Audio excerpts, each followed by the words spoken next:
Of Reddit here, going to show a quick functional test of the Daytona gun SA85 or FAL. Comes with everything pictured here in frame.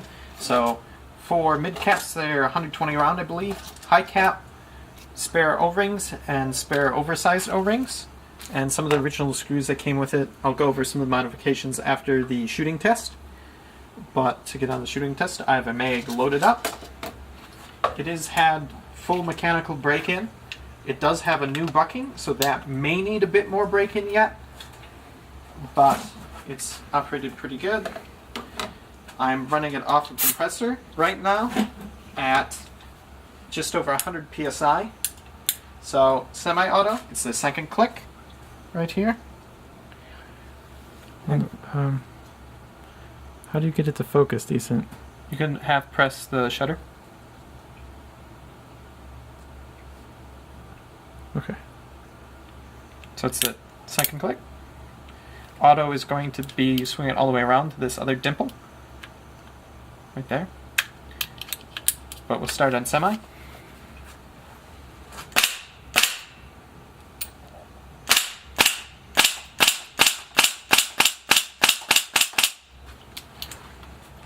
Full auto. And let's get the other side. So, I'm thinking this is on auto.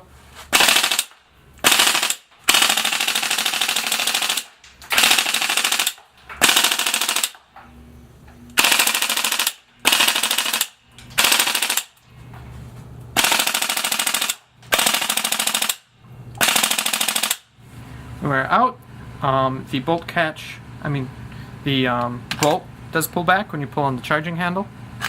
However, the bolt catch here does not want to engage because it's made of pot metal and it has been worn down, so the bolt catch feature does not currently work.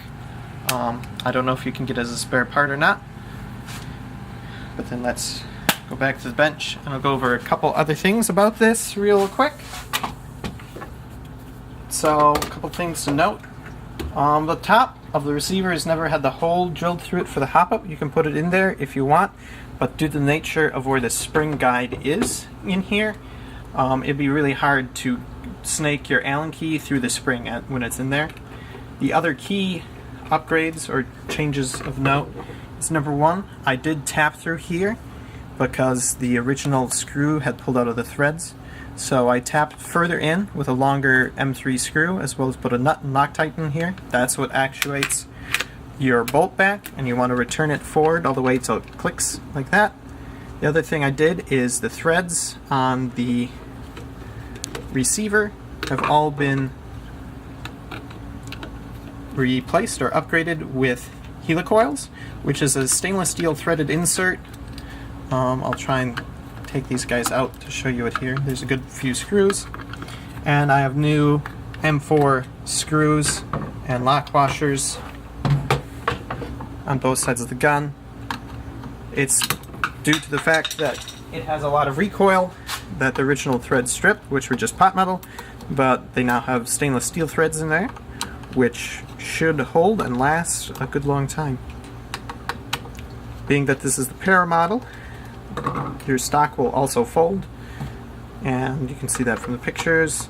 Just trying to think if there's anything else of note here to go over, but so the threads like here, I don't think they focus quite that closely. Oh, give it a second. There we go. That's pretty. Yeah, but it's a threaded insert so that your weight or your distribution of the torque is applied much more evenly and stronger across the threads, and it's a stainless steel piece versus the pot metal lower receiver. See the assembly here, it's all been cleaned, relubed, and also not pictured, I can and will include a bottle of Get Some 1000, which is the recommended lubricant for the Daytona guns. Standard US QD point back here. And that's about it. If you have any questions, don't be afraid to ask or message me. Thanks.